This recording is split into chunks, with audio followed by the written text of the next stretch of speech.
if you're really honest on social media, even if it's not controversial, but you just start talking about your insecurities, unfortunately, people are just going to walk away. You start talking to, and I don't mean insecurities, some would be popular, right? So if you said, I don't like the president for this, people would be like, oh, jump on board. But I mean, just like, I get sad a lot. I've suffered with depression my whole life, and those kind of things aren't as fun. And you don't want to lose that. You don't want. Another thing I think that's really hard. It's how you put it too, though. When you're like, I get sad a lot. Yeah, like, I mean you that's just posted that. Yeah. You're like, what's Hey, wrong man. with you, man? Yeah. You I all get right? sad a lot. Like, love, ha ha ha. You know what I mean? Like, I don't think people would take you serious. Yeah, well, that's the even thing if you too, right? that's sad. Yeah, That's fine. how people would. Well, first off, I'm not treat allowed that. to get sad. This guy's not allowed to get sad because. Right.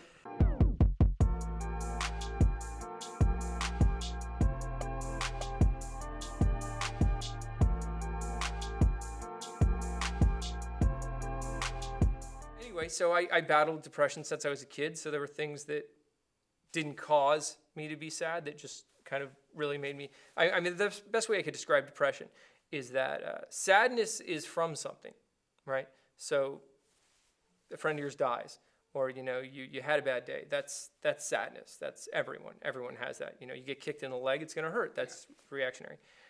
What depression is that it's just this thing in the back of your head that your neutral is unhappy. And that's me. That's been me since I was a kid. I went to a therapist for 16 years, and he taught me some coping mechanisms. That's mostly what you'd see on Facebook. But my neutral place is things are terrible. Why were you born? My doctor thought I had leukemia for 6 years. Thought I was going to die. My blood cell counts were low, and I was already a depressed guy. He couldn't figure out why I wasn't dying, so I started running. Even though my body wanted me not to run because I had this low white blood cell count that they never figured out. So I always thought I had cancer for like 6 years. Finally, my doctor says to me, he says, and I was already a depressed guy. He goes, you don't have leukemia, we don't think. And I go, why? And he goes, because you're not dead. And it was brutal because to have that in the back of your mind where you're already a pretty sad dude, it's like that you could die at any moment. You'd think that'd be invigorating or empowering like you see in movies, but really it's just tough. You know what I mean? Because you have these symptoms of a disease that never shows up. Even when I did the interview for when I was working for you at the Hollywood Half Marathon, I would have these like blood blisters that would show up on my legs just from standing. And the doctors didn't know why, and my legs would hurt, and I'd go numb, and all these things that were happening to me that I had to hide because that wasn't a part of what I was trying to put forward. I tried at my dream. I left my corporate job when I was 29 years old or 30 years old because I said, for a while I've made a lot of money with big corporation, telecommunications. That's not my dream. I want to go pursue acting. I tried and I worked and I got into the Screen Actors Guild. I did background and I'd have something happen and then it wouldn't, and then I'd have something happen. I'd see other people go forward and I'd stay optimistic, but I never broke. Another portion of kind of toughness there, right? So I'm still holding on to this dream. Eventually, I decide to ask my girlfriend then, of I think it was like 8 years, to marry me. I'm like, going to turn this boat around. Yeah.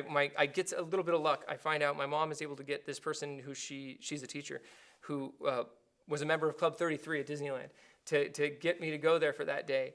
Yeah. And I'm going to propose to my now wife, and she doesn't know anything about it. And Disneyland was important to us, and I'm like, this is great. Amidst all this stuff, they still thought I had a disease. I'm like, I'm gonna do this thing. Strangely enough, because I did end up proposing to her at Club 33.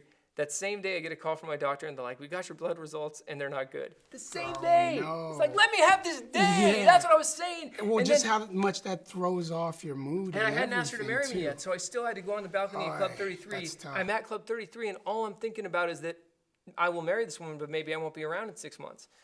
And so that was tough. So I asked her to marry me, and we have a long engagement. It's hard to, when you're sober and having this kind of life, to kind of muster up enough energy to say, I'm going to go have a day that celebrates life and my relationship. And it seems preposterous because that's expensive. That's you don't need it. And there's a lot of reasons because life is tough.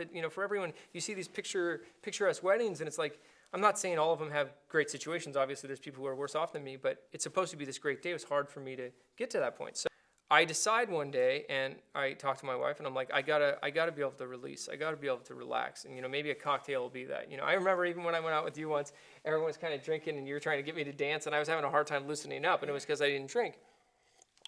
So I'm like, I deserve some kind of break in my life. Maybe I've mastered this alcohol thing. So I start drinking again. And for a little while, I'm like, oh my God, Got it under control. I nailed it. I'm the Yeah. one who figured out how to beat alcoholism. Look at me, you know? And I'm like, it was at a really tough time in my life, physically, financially. And I'm like, finally, some kind of relief. Finally, I can break this insurmountable tension that's been coming over me forever. We end up picking a date to get married. I have enough emotional energy while I'm drinking. Even if I'm not drinking that day, I'm like, the weekend will be good. Because when I was sober for those 6 years, it was like, today is the worst and tomorrow will be the worst. And that's just how it is. It's never going to change. So, like, how long of a period in your life was your default sadness, your default mood, sadness? This moment from ever. You know what I mean? What? Absolutely. You mean like right now? Absolutely. I mean, I have so many great mechanisms and tools in my life to prevent me from having that be evident. What started it though for you? Like when you Started. just feeling sad like that? Because you said earlier, for a lot of people, there's a moment, there's something that happens in their life. Right. Have you like tried to So- define what that moment was? Right. For So you? I guess when I was saying that, it was the difference between depression and sadness. Yes. Sadness is something that happens, and then you're sad because of that. In my case, depression was just, it was ever present. One day I'm working with my wife, and I'm walking to my shed, and I just got a flashback. I mean, that's how present this is for me. I didn't know where I was, and I didn't know how I got there. And that, people probably can understand that academically, but to have that happen to you is terrifying in a way that I can't describe. It is like everything that happened to you in your life to that moment is gone for a second. Wow. And to just have your brain robbed of every piece of information you've ever had. And then it kind of went away. And I'm like, shit, what was that? And I tell my wife, and I say, I don't know how I got where I was there. Go through my days, a couple days later, I'm talking to her and she's using a word and I don't understand it. And she's saying it to me. And I say it like 100 times, like you see in movies where someone's like shaking and saying the same word. And obviously this isn't easy for me to talk about. I didn't know its meaning, but my brain's trying to figure out why I don't know its meaning. A couple days go by again. And at this point, we've gone to the hospital. We went to the hospital after this happened, actually. And the doctor says, haven't had a lot of great experiences with doctors, but he goes, oh, yeah, I'm sure you'll be fine. This will pass. You'll be fine. Don't worry about it. And my wife was, aggressive about it. She's like, no, you don't understand. He's like not remembering. This is severe. Like, he probably shouldn't drive because he's just losing information. He's not remembering how he got to a place. It'll pass, probably stress. Right? Sends me home. Gives me his business card from his other job. I'm like, all right, great. I go home and I'm working with my wife. We're working on a car we bought, and we're just doing some work on it. And then I have these tools in my hand.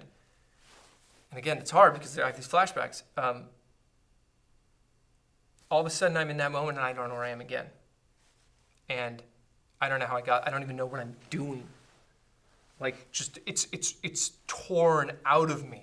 All the information that feeds you, that normally gets you to walk down the street or know who your mom is, it's gone for a second. And then I'm kind of back. It's slower this time. But, I went to the doctor, and he said it's fine. So I just said, well, whatever. I guess I got to deal with it. And this is when it broke. I decided I'm going to go for a run.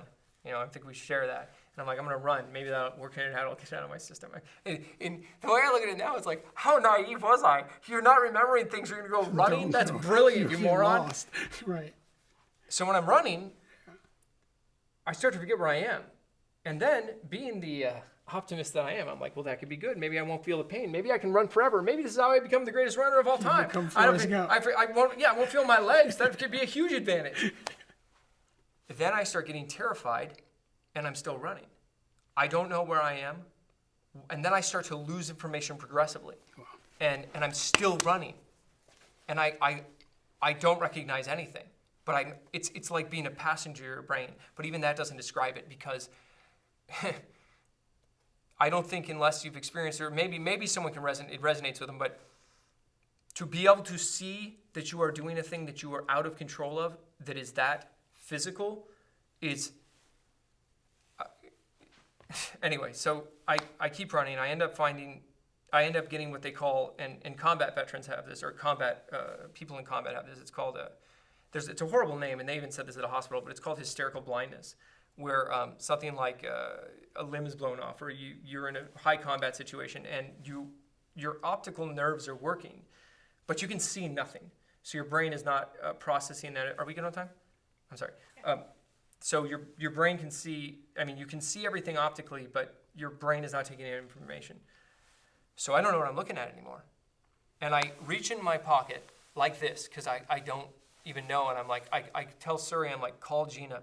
And it takes me a long time to do that. And then I found a light pole, like I'm in the ocean, and hugged it. Wow. And I'm like, I can't leave this spot because, I just think I'm going to be torn away in oblivion to this place that my mind is going. Because, again, this shows you profoundly in a way you can only learn through this, or someone you've known who has Alzheimer's, is that you might as well be in the middle of the ocean because everything you know or have ever known is being torn away from you. And so I'm holding this. In moments, though, you're on a run. Right. And you're only, what, at that point, 35? Yeah, I'm young. So I get my wife and I try and describe to her where I am, and she ends up locating me through an app, thank God, and she finds me, and I don't see her car. I hear her voice. And it doesn't get less scary. It's mounting. Right? So you're scared at first. One of the things that the doctor said to me later was that what was worse about my condition is that in Alzheimer's, they're not aware of that. So there's kind of an ignorance is bliss. I was watching my brain be torn away from me. I was seeing that I'm like, what's going to happen next? And I'm just fearing, everything. She picks me up. She takes me to the hospital. I go to the hospital and I pass out in the emergency room. And I wake up and I'm more forgetful than ever. And they take me in. They don't know what's going on. I've been there before, but that doesn't help. And that's when extreme paranoia just sets into me. I have, and it would with anyone, because nothing I saw made sense. Everyone I saw was foreign. I knew that my wife was my wife, but I didn't know that she wasn't a part of it, which makes no sense, right? Like, she's a part of it, but she even has some videos where it's like, I'm yelling at her because I think that she's a part of the thing that's doing this, just because whatever shred of primal intelligence I still have is lashing out to have this stop. And so she's it like, almost seems like a sick game to you. Yes, but not that complicated. It's just like an animal backed in a corner. All I know is I must not have this happen. I must fight anything, and I'm trying to fight. And then some things happened that made me lose my faith. I had a moment where, like, my consciousness rolled in the back of my brain and I didn't see anything, and I was just in blackness. And I was conscious enough to know I was in blackness, but I felt and knew nothing. And that is akin to being in a coma and being aware of it, but not being able to wake up. And it was, what people would think of as their worst nightmare, being buried alive. And I reached out, I said, God or whatever, come to me, help me. Nothing. And I'm not going to go into the philosophy or anything. I've had some awakening moments since my grandfather passed, but at the moment I thought, this is it. I could be trapped in this eternity of nothingness except for knowing terror. Later, my doctors tell me that the only chemical that was being produced in my body was terror. Imagine that for so days. You go from sadness to just complete terror. And my sadness in my life was compartmentalized. I could go for a run and feel better. This was pure, just the chemical of terror being produced in my brain. At some point, I try and wake up again. I pass out. They put the defibrillator chest piece on me, and they're having to monitor me to see if I don't even know how to go to the bathroom on my own. The doctor comes in and gives me the wrong prescription accidentally, which spikes my adrenaline. So he gives me something for my ADD, thinking he's not talking to the other doctor. Spikes my adrenaline and makes me more terrified, more horrified than I even was before. What did they call the condition? Delirium. They don't. When they gave me an EKG, an MRI, every cognitive test they could. They saw that there were issues, but they couldn't define it. And like I had experience in my life before, one of the doctors was honest with me at one point in my life, and he said, this is why it's called practicing medicine. We don't have a definition for everything. I wanted, when I got out, to have, this is what it is, this is how you treat it. I remember when I went in the MRI machine, and that was scary enough, but I'm in this place where everything is terrifying, and then I have this machine going clank, clank, clank, bang, bang, bang, and they're trying to get me to sit still. And I'm using every tool I ever had. I didn't even know how I got to that MRI machine. Anyway, eventually I know I have to get out of the hospital, and I'm terrified. My mom ends up taking me out, and I remember a couple of key moments here. One of them was, when I got in the wheelchair, I didn't know how I got there. But when I got to my mom's car, I know I got there either, but I said, how do I know I'm in your car? I don't believe this. I don't believe that I'm anywhere. And then when I got home, I was just staring. And I think I asked my mom or my wife, I'm like, how do I know this is real? Which is a question, trust me, you hope never to have to ask yourself. Because I couldn't believe the reality in front of me because I had my brain robbed of me. Then I'm home, and I should be better, and I'm not. I'm horrible. I'm in a terrible place. They haven't given me any medication or anything to help me. At one point, I think maybe water will help. I go in the shower, and my wife remembers this most clearly, and she gets choked up whenever she talks about it. But I'm wearing all my clothes, and I'm in the shower screaming at the top of my lungs trying to pass out so I can get some sleep because I haven't slept ever. My brain keeps doing this. When I lay down, I start to get this tension. And this, if you ever had night terrors or a nightmare, it's like that the whole time. And it's just stealing into me the whole time. I'm walking around my yard. And how long was the period? Months. Yeah. Jeez. Yeah. I mean, things like my wife and my mother had to take things out of the house. And again, this is very confessional. I don't know that I would have done it, but to make sure I didn't kill myself. And it's one of those things too where it's if that was the rest of my life, not being alive would have been a treat. Do you know what I mean? Because to have pure terror and pain every second of, I would say your waking moment, but I couldn't go to sleep. You would want anything to end it. And if anyone takes that away from the people who they've lost, I've lost friends to that kind of situation. And even though it's tragic and horrible, I mean, it wasn't necessarily what I went through, but if someone's in that much pain, and I was chemically, it wasn't even emotionally, it was like chemically.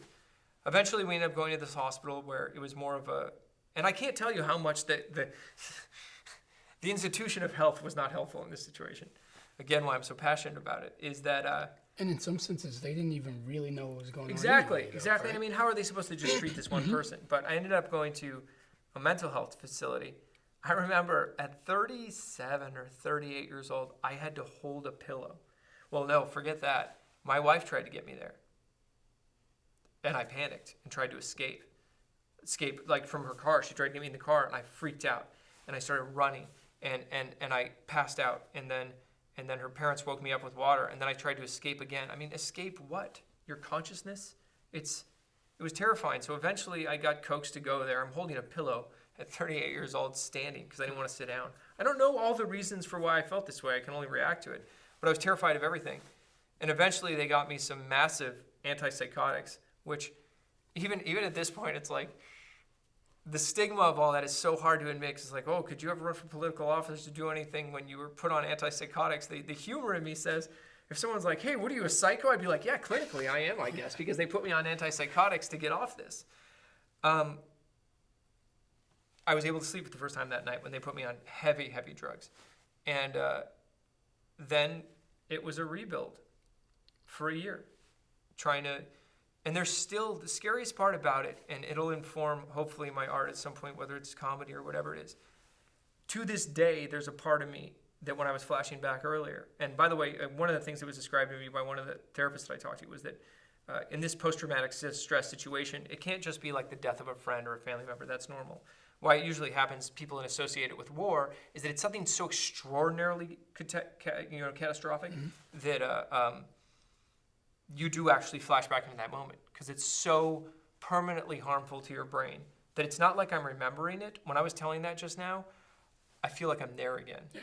And that is, it's horrifying, but still in the back of my head, I can go there, which is scary. I'd like to say in a storybook situation, it's one of those things where I'm a better person for it. Right.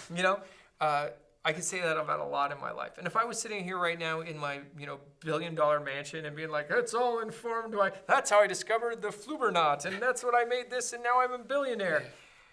One of the things that I was trying to do with the documentary I'm making is that I had to hold on to the things I had, hold on to the life I had that wasn't perfect, and move on from where I was. This didn't turn into a storybook thing where it ended up informing some great thing yet. I still have hope. But I pieced my life together, still having that fear, still having that anxiety. I'm sober again for a long time now, 2 years. And now my life is better. Yeah. I'm more at peace with my sobriety. That takes work. I'm open to opportunities. I'm healthier than I was. So are you clearly past the delirium stages? Oh yeah, I mean, But the problem with sadness that is still question is there, though. the problem with that question is this, and this is the thing that again informs who I am as a human. Am I over that? Is a question I get from a lot of people, and it's a question the doctors can't answer. So it could have been a mixture of chemicals, right? My antidepressants, my ADD medication, and something else. You know how they have all these things on pharmaceutical warnings where it's like, may cause you, this is a thing that keeps you from killing yourself. It's antidepressant, and the first warning is, may cause you to commit suicide. It's like, well, that seems like a terrible side Right. effect from something for a depressed person.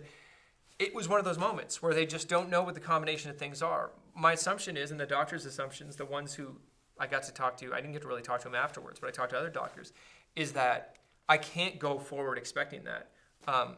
Genetically, I have certain markers when I did the test that are give me more of a propensity towards Alzheimer's. My grandfather had it, and his grandfather had it, and my dad showed signs. He doesn't have it yet, but it's something that runs in the family. Certain idiosyncrasies show up. So I have to kind of fight that in my lifestyle. We don't know that that's what triggered it, right? No one does. Yeah.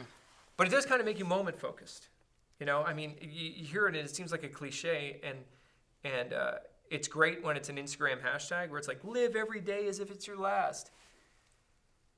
That's great when you're like in the Bahamas, I'm sure. But when you're in like Chatsworth digging ditches or something, it's not as easy to go live each day like your last. When you're taking out the garbage or something. That's when it's not glamorous. It's hard to live it that way. But it did make me realize, or forced me, in a profound way, to appreciate the moment and the people who are in it.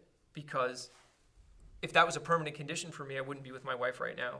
I wouldn't be with you right now. I wouldn't be talking about being in a mental hospital, anxiously awaiting my death. Wow. And if it teaches me anything going forward, and this is my hope, and you've had this in your own experience when we were talking about race earlier, it gives me a compassion in a way for that that is only relatable through experience.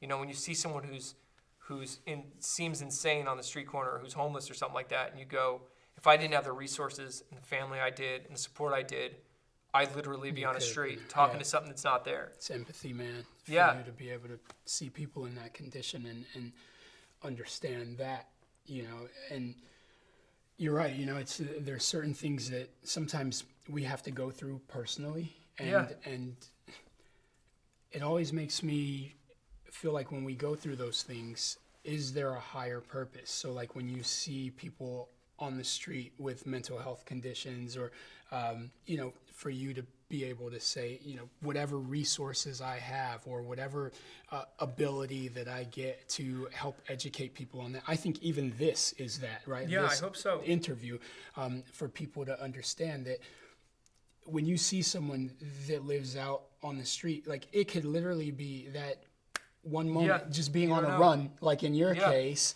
and feeling like your mind is being taken away from you. Torn away from you. At 30-something years old. Yeah. That's crazy. That could healthy be any guy, of us. A healthy guy too. Yeah, When I had my drinking thing too, it was only for almost all of my life, and you've known me this way. I've been in phenomenal shape. I'm a distance runner, and this was just a pocket where I was sad. And they don't even know that it had anything to do with the alcohol. A lot of doctors don't think so. So that was just saying that my life was already in a tough position. That was kind of the setup. And then this thing happened.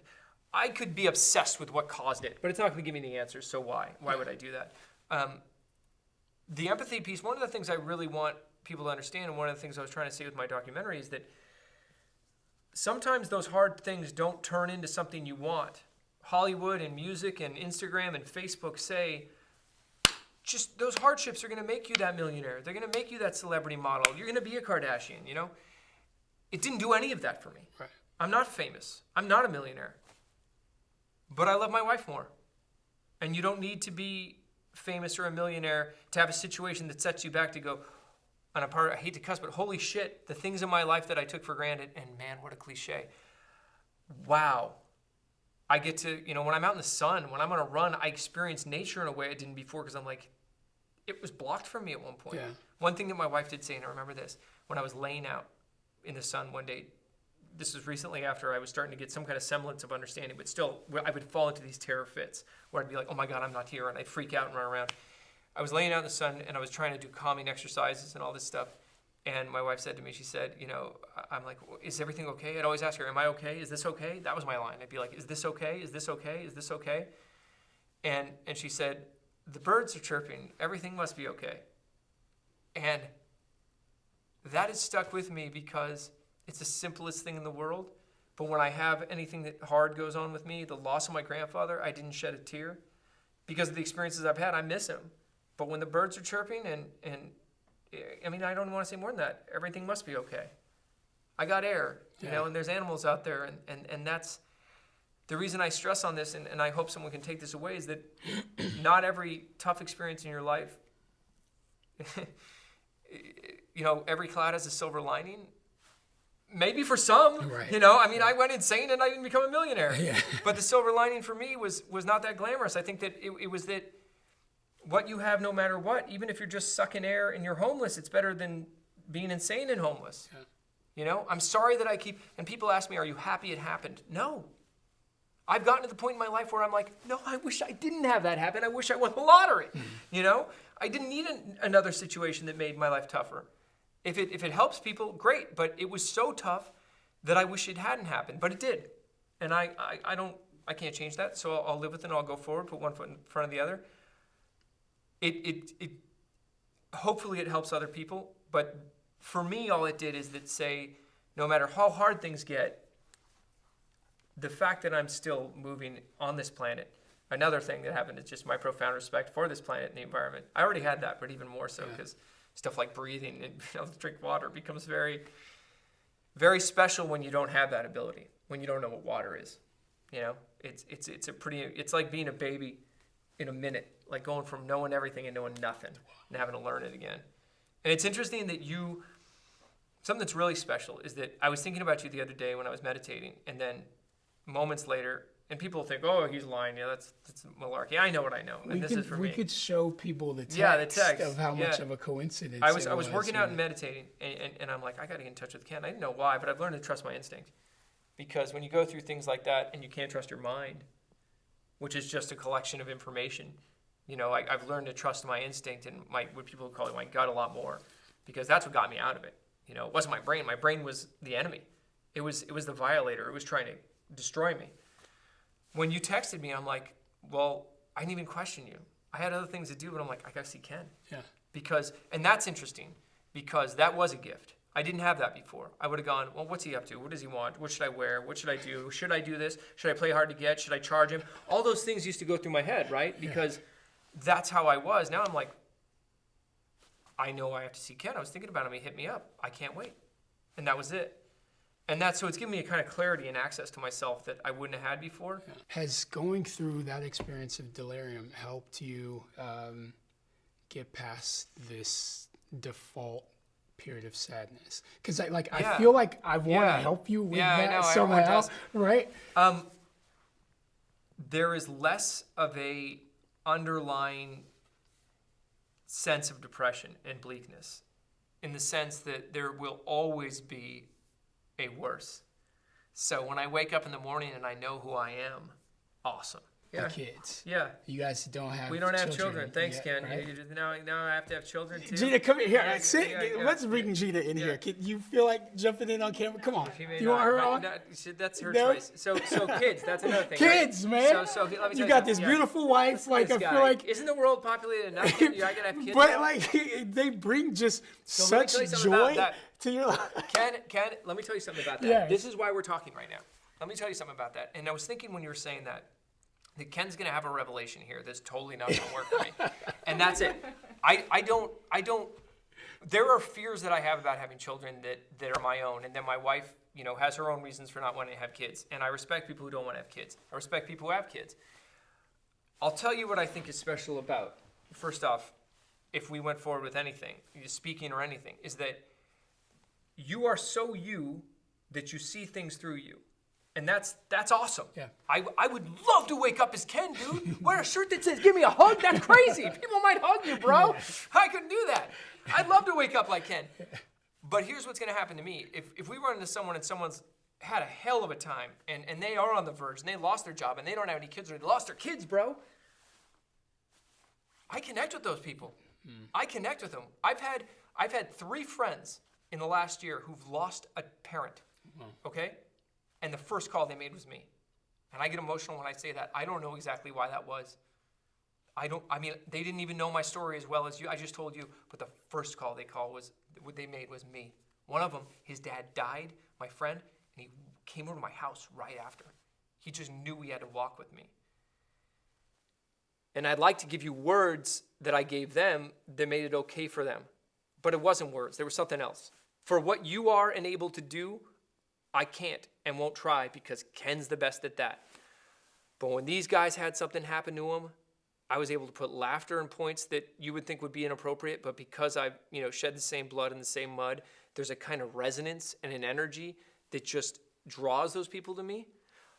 In those moments where those folks who come to me in the last year, I am so grateful I had happen what happened to me. Because thank God I'm there in a way that was a gift, that I have a capacity to help people, and I have no fear of talking to a person who just lost someone. Most people would. I'll talk to them about a friend of mine just lost his mother 2 days before my grandfather passed. He lost his mother. His mother was 60 years old, and she went in, she was going on a trip to Fiji, and she went into the garage to get a piece of luggage. Fit lady, lived right near us, beautiful lady. I knew her for 2 years. We worked together, incredible woman. And she grabbed a piece of luggage, fell off the ladder, hit the ground. Her brainstem was severed, and she died. And when I talked to my friend, we were able to connect on a level that I really don't understand. I really couldn't put into words. But he was able to talk to me and have a conversation about what just happened. Because sometimes life is like that, dude. And I mean, how would you counsel someone like that? Not mean you personally, but it's like, what do you say to that guy? Oh, well, this was great. It'll make you more of her significant other, this guy who was her fiance for 11 years. Very much a situation like my wife and I. They live in the North Valley. They loved hiking. They have a little dog. They like going camping. They had all these trips. They were really enjoying their life, something I have learned to do because of the experiences I've had. And then it's over, and for whatever reason, I had what happened to me. I won't guess. I'm pretty good at handling those things now. It's a weird kind of, I was raised Catholic. It's almost biblical. It's like walking a mile in someone's shoes or just going through the same thing. It's like, it's not words though. It's an energy. Just like I see you break up these fights and I'm like, why did someone not just punch Ken in the head? But you're doing something that's not able for us as primitive humans to understand. Not taking away from what humans have achieved, but let's be honest, we do some dumb shit. You're giving these people something that when I watch the video, I'm not watching the words. I'm like, look at what Ken just did to that guy. He went from, I'm going to murder this dude to, and that's hopefully I can do that for people who've gone through tragedy or not through tragedy. Maybe their life is that way. But I think that for anyone who's gone through anything, everything that you've done has brought you to here. And everything that I've done and gone through, a lot of the things in my life have been done to me, have brought me to where I am. And maybe it's to do this, but with me, the good thing is maybe it's not. And I'll still be okay, And that's important because maybe this gets 1 trillion views and everyone's like, oh my God, look at them. They did this great thing. If it doesn't, if it gets 1, I walk out of here with my wife and I love her tomorrow more than I did yesterday. I love our little dog. I don't have kids. I love our little dog. I love my wife. We live in an RV in her parents' backyard that I dug out of. They had a hill in their backyard and I said, if I dig that hill out, can I live rent-free in your backyard? They're like, yeah, go ahead. I filled 10 tons with a shovel. I did. I've never told anyone this. I saw some of the posts 10 of you tons. doing the I work. moved 10 tons of dirt to make my home. You came out a lot more fit Yes, at the end exactly. of it. I could tell you were putting But the work. here's a guy who lives in an RV in his in-laws' backyard telling you, who lost his mind, who isn't a millionaire, saying, it's okay if nothing happens. It's okay if you go leave today and you're like, that Jett Dunlap, he's a kook. I don't need to see him again. It's okay because I'm okay. And it's okay not to have everything turn into an amazing thing. Of course, you'll always want that, right? People who have a desire for whatever reason, and I don't know it, people who have that burning nature to just get their story out. Some of them don't get to, and I've kept a journal every night since I was 13 years old. And that, who knows what will happen with that. But even if it doesn't happen for anyone, I still get to experience this in a way that I don't, that not everyone does. And I keep coming back to it, but it's just, I hope I'm speaking to that person who looks at celebrity, and I've been close to that and near that, and goes, wow, that'd be great. If you're sad, you're going to be sad when you're a celebrity. But so conquering this where you are at this moment is better than the worst moment you ever had being good. That's something I really want to leave with them. Yeah. I think you should publish the pages of that journal that you've been keeping since you were 13. A lot of it's angsty bullshit. You know, it's like, oh, I hope this girl likes me from 1993. Some of it's insightful, but you know, the one of the hard things about that for a guy like me is that it's some of those pages, like the pages I filled after I started to have enough of information in my mind to fill those pages and tell this story. It's hard. Yeah. It's hard to look back at. You know, it was cathartic. I needed to get my story out there, even if it was just on paper, which is another thing I tell people. Maybe you don't need to be a great publisher, but you write that down, it's going to have a different resonance in your heart. There's something about writing something down or putting it on film or taking a picture of it that disinfects it in the light. Do you know what I mean? It gives it something. It's out of you now. You know, it's on paper. It's real. Once it's on paper, that thing that happened to me is real. Mm-hmm.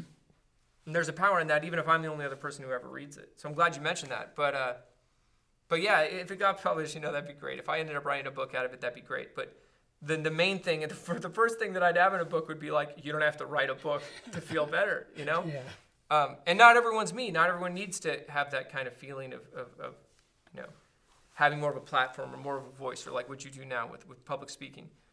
That's always been a desire of mine, and I haven't had it yet. But if I do or don't, I'll still be okay. Yeah. I think your story, even just now knowing more about what you were going through, when I was just seeing the photos on social media, I can't remember if Gina was posting some stuff or some of it was Probably yours. Not. She doesn't really use social media. No, but if she posted it, I posted it through her account. So really? Yeah. So that's narcissism. So I can't remember whatever it was that I saw during that period. I was like, oh man, I don't know what he's going through, but at some point we need to connect. But then it seemed like everything was okay. And then, you know, I remember seeing you digging up stuff in the backyard. Yeah, I didn't know what any of that was about. And then your fitness journey, and I was like, okay, he's okay. But then now, even as I'm like trying to document more of people's experiences and connecting with people, I was like, I need to find out what was going on. It's amazing that you felt that way, because out of the thousands of people I know, you were the only one who reached out. You're the only person who ever asked me to tell this story. You know, everyone else, and I shouldn't say everyone, that's an overgeneralization, but one of the things that's hard about social media is a lot of people owned that story about me as just what it was, what they saw in right, the photo. or they took, you know, egoic pride in the fact that my hearts and prayers are, you know, my hearts and prayers, my thoughts and prayers are with you, and they reposted it, pray for Jett. I didn't ask for that, you know. I wasn't aware of that, and I try not to do that, you know. And I'm not judging people on that, you know. For them, maybe it's sincere, good for them, but no one remembered or cared after it was over, you know. And that's a lot of people's struggles in life, right? And I put one foot in front of the other, and I'm okay. So I mean, I think that's another lesson though for folks who don't have that savior come in. I didn't, and I turned things around, and I actually got better than I've ever been, health-wise and marriage-wise and all that stuff on my own. So it's possible. But you finding me at this point, you know, that's tremendous. And I've come to a place too, it doesn't feel like a coincidence to me. You know, it's so funny, Ken. Even now, I get scared of saying things I want because so much of that has not come true in my life that I fear that even saying it and having it not come true will be another point of depression in my life. But when I just say what I feel, and you've got me very honest again today, is that this coming after that forgiveness moment in my life feels like the energy that I'm putting out there, whatever it is, made me available to be this honest with you. Because if you had asked me this months ago, maybe you wouldn't even have thought of me. But if you had, a lot of this stuff this isn't cool. This isn't me showing off my abs, man. This isn't showing off my cars and look at me, my life's perfect, bro. My wife's beautiful. Check it out. That's not that. This is gritty stuff, you know. But I have to do it just saying there's a reason for it that I don't get to know. Yeah. I think, one, it's going to help a lot of people. I think it also helps you with getting this off your chest. I think it helps your wife being able to listen to these things. I know for me, even just listening to your entire experience, I'm like, whoa. You know, and it's a very public therapy session, right? I feel like price is right. The helper in me is like, I need to help Jett. Like, what's going on? And and trying to figure that out. But I Yeah. think really, Cure me. right, but there's probably so many other people There are. that deal with this sort of stuff. And now more than ever, because even in the political world that we live in right now, I feel that tension. And people who are susceptible to this more like me, it's friends of mine who I have, and even family members who are inherently depressed people. The fact that so much hard stuff is going on globally, Yeah. and that every day feels like bad news in the world and bad news in your life. And even if it's good news in your life, there's still bad news in the world. That's tough, dude. Yeah. And Do you realize that word, even that you said, inherently depressed people, like that, even just that idea blows my mind. That's man. beautiful that you don't understand that, Like bro. that's crazy. That's right? great. Because I mean, for me, coming through homelessness and a broken home and all of these things that I could say happen, you were still alive. every single day, I'm like, yo, there is something good Well, you know what's that's going to interesting about happen that? today. You know what's interesting about that is that depression really is that homeless situation you can't leave of the mind. It is a closed room where this sadness it can't be escaped. It can be coped with, it can be managed, and you can have an incredible life, which I've been blessed enough to have incredible moments in my life. And I look forward to my 40s. Even though my 30s and my 20s were tough and my childhood was tough, my 40s, that's going to be it. I remember saying this when I was 29 too. I'm like, oh man, it's going to be all ice cream and lollipops from now on. And it wasn't.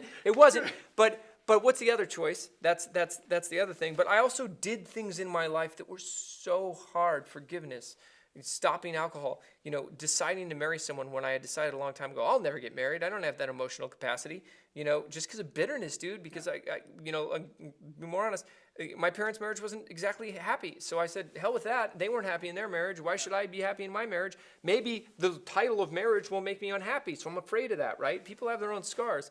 So in that trap of sadness that is with you always, because you can't leave it. I can't leave my brain. I almost did, and that wasn't pleasant. How do you know no one cares, or why? Well, would you think if it no is, one it's like cares? 3 people, and most of them are the people I send it to directly. I don't I even think- write. I've wrote essays on this stuff, and most of the people won't read it. I would bet you'd be surprised to know how many people are going to watch this discussion. I'd be happy to be surprised. I'd be very happy to be surprised. I think I'm people- ready to be surprised. There's Ken. going to be a good amount of people that will watch it to the end, they're going to say, you know what, I've struggled with those things. I can empathize or sympathize with the situation that he's going through. I really think it's going to, and the main reason why I think it's going to help people is because there are some people like myself that I can say, I don't understand. I don't understand how someone's okay. default position can Yeah. be depression or sadness. I Right. don't understand Yeah. it. And so to hear it from someone who is able to speak about it with such passion that, like, when we first started the interview and you made the comment about, what'd you say? I'm just, if someone posted on social media, I'm sad, right? And we laughed about it. Yeah. And to me, it was funny because it's so not real. Right. Yet knowing to some people, and even after hearing your yeah. story, I'm like, wait, it's real. Yeah. That's a serious thing. Because initially, it's funny, because I know if I'm picking on my brothers, and my brother's going to post on social media, I'm sad. I'm going to call them and clown them. Right, Like, of what do you course. mean Yeah, you're yeah. sad? Right? And it's not going to be and people would expect from the hug guy that Right. it's going to be, hey, joke, man, what right. are you going through? No, I'm going to be like, what are you doing, man? What are you? Well, you hit something very powerful and important that I didn't even mention, which is that I would have the same reaction to you. If one of my friends did something like that, I would go over and I'd make fun of him. One of the things that people know about me is my comedy. I've done comedy forever, so it's like I have that same sense of humor. I make fun of a friend of mine. A lot of that, though, and this is the scary thing that maybe will resonate with people that I didn't think about until you said this, is that as a dude, as a guy who grew up in the same area as you did, being tough and being the funniest or talking the most trash, all that stuff, it is even less okay for me to have emotions. Get ready for this. And this is really weird. Because Trump is president, a white guy who's going through this stuff, when I went through it while he was president, it is not okay for a white guy to be anything but to know he's privileged by being a white guy. The pain I go through every day, what am I going to do? Go complain? To someone who's going to be like, oh, that 6'1" white man with his beautiful wife has problems? Boo-hoo! He looks like a Trump supporter. That was what the beard was, dude, is that it's like, I didn't want to tell anyone because it's not okay for me to feel that way. Imagine what that does, though, to someone who's depressed. Yeah. Imagine someone who's depressed who has all those feelings, but a young lady says it, and everyone's like, oh, my God, let me help you. You know, I have cousins or relatives who are, you know, female, and it's like the world reaches out to them. No one wants to see a little lady who's sad, a young lady who's sad. But if a dude who's 6'1", who has a beard, who does, you know, epic marathon kind of stuff and I'm climbing the tallest mountain in the U.S. this weekend. And hosts shows and has right, a hosts beautiful shows. wife. And if he admits it, it's like, Come shut on. up. You're I don't looking care for where he attention. lives. He deserves it. He was born with a silver spoon in his mouth. Forget the fact that you and I are came from from the the same same- neighborhood. yeah. Right? Yep. Right? But if you told that story and you're like, you know, I was from South Central, and then I'm like, I was from Crenshaw, and I used to go to Raider games and see guys get like beaten to hell. I saw a car get caught on fire. I saw my grandfather held up by gunpoint. I saw my dad get held up by knife point. I used to get the shit beaten out of me every day. No one wants to hear it because I'm privileged, But you Ken, know because what, I'm though? privileged. People wouldn't believe that we even come from those course not. neighborhoods, Of right? course Like not. that Ken grew up in South Central Los Angeles Right. and Jett came from Crenshaw. Yeah. They're not going to assume that because we've risen out of those situations. Right, right. It's almost like people have a perceived look or That's a problem. right? Or a perceived accent that they assume we should speak with because we came from these areas. And so because we don't speak that way, boom, automatically they say, oh, they're privileged. You know how many people will say I'm privileged, or even more so for you? Oh, right? but also I can see people being prejudiced against you because you're so happy. They'd be like, well, Ken will never understand anything because he's always happy. He doesn't have anything go wrong with him. But you've had times in your life where things are tough. Oh, man, and, you know, and your for childhood sure. was one of them. Being vulnerable isn't easy, but it's how you make a real connection, you know? And that's why this wasn't on social media until someone of quality came over and asked me this question sincerely, you know? And that's an amazing thing, too. People know someone forever, and they won't ask them what's going on. And everyone will go, oh, well, someone else probably did. You're the first person to ask me this, you know, in this kind of capacity. Yeah. You know? And I think, people do constantly make that assumption that this person, they've come out of it, they're okay, you know, and they leave it alone. And, you know, it was always strange for me, and it was always in the back of my head. And I was like, I don't think it's a phone conversation because Jett and I haven't been that close to just, you know, if I would have just picked up the phone and been like, yo, Jett, I saw your post, what's going on? Hey, bro, I heard you were crazy. You're not crazy anymore? No, hey, I saw you in the hospital, right? And then I felt like you would have just given me a really surface answer. And sure, we could have had this conversation off camera, but for you to be able to help other people, I think there's a lot of power in that. I think that there's a lot of people that are going to benefit from it. Here's this beautiful thing that can give raw information to everyone without having to have a network. Right. You and I are not on NBC right yeah. now. We're not having a special on HBO, but people can hear this. That's great. Yeah. Here's just two guys who are real people who don't have that, and we're not clouded by all the stuff that happens when you get to that point. That's beautiful. So it is this double-edged sword, you know? Yeah. And that's and what the I'm people saying. that will look for it, they'll find it, right? I hope Because so, yeah. we do know that it's the foolish stuff. It's the girl twerking. It's the guy jumping off a building and breaking his That leg. stuff's That's crazy. what's going to go viral, right? Yeah, But it's going to be a conversation like this that can like genuinely help people to the core of who they are. That it's not going to get those views that those people will get. I appreciate you doing that too, Ken, because I think what we can do here is spark something for someone who doesn't have a spark, especially people who are like me, who've tried and not had something. Or you know, people the kind of understand that we've come to, you know, just in your not having that experience, not understanding a prevailing mood of sadness. I want to be able to ignite something in someone that gives them energy, that gives them hope. And and what's incredible is that, again, the unfettered access to that, but that they also can have a voice at this point in time if they need to tell their story. And I want them to know directly that it doesn't matter who you think it gets to, who it doesn't get to. Just telling your story if you need to is a beautiful thing. Absolutely. You know, maybe it's just to someone else. Maybe it isn't even on camera. Maybe it's not even writing.